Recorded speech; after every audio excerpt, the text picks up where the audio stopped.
में बड़े बोल अयोध्या धाम की जय। महाराज दशरथ जी को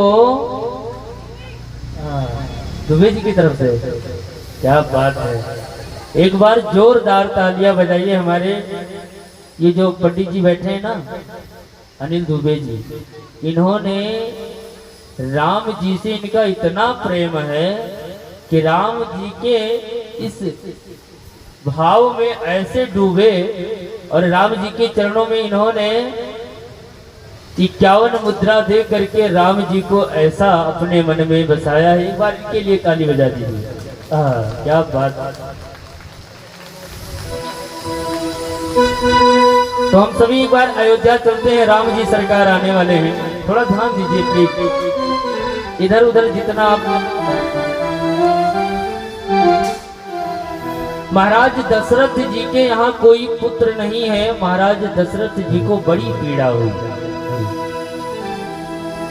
धीरे धीरे चौथापन लग गया, संतान नहीं है। एक दिन महाराज दशरथ जी इंद्र की सभा में गए, वहां भी उनको जब वापस आने लगे सभा से तो किसी ने कह दिया महाराज दशरथ के वंश में कोई पानी देने वाला नहीं है। तो उनको बड़ा दुख हुआ और आ करके विचार करने लगे।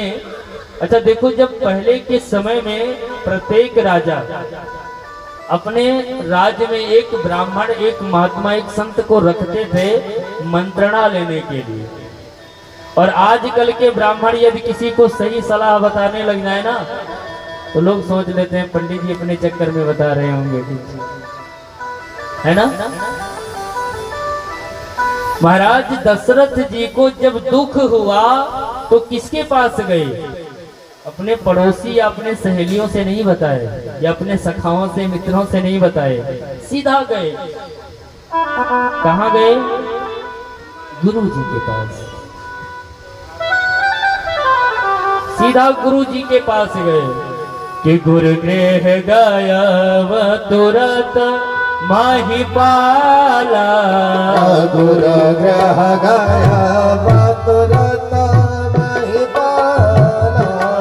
चरण लागे कर बिना विशाला।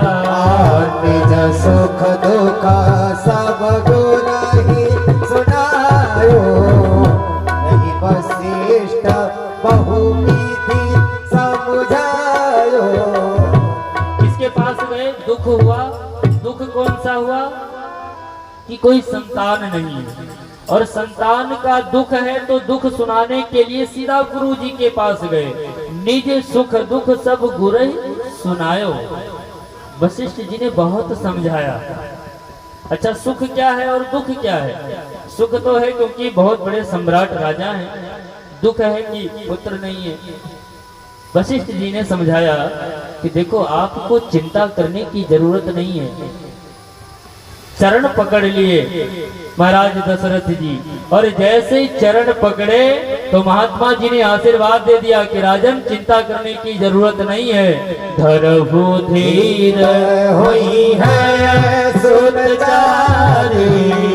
धरहु धीर होई है सुनचारी।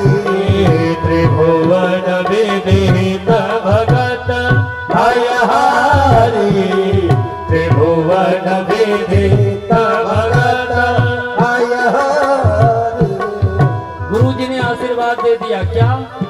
धरो धीर हुई है सुत चारी।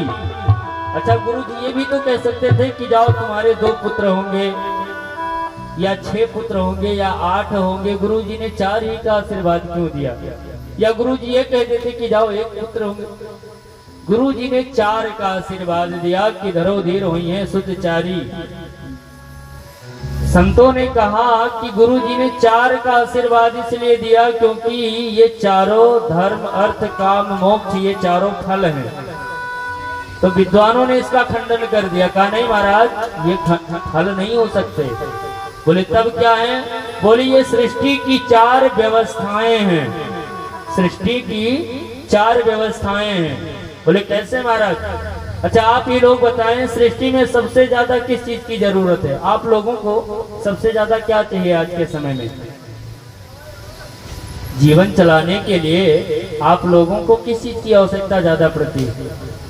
सब तो चाहिए। ओह, क्या बात। सबसे ज्यादा लोग एक बात सोचते हैं, महाराज घर परिवार आनंद से रहे, बाकी तो जीवन चल ही रहा है, बस सुखी रहे सब।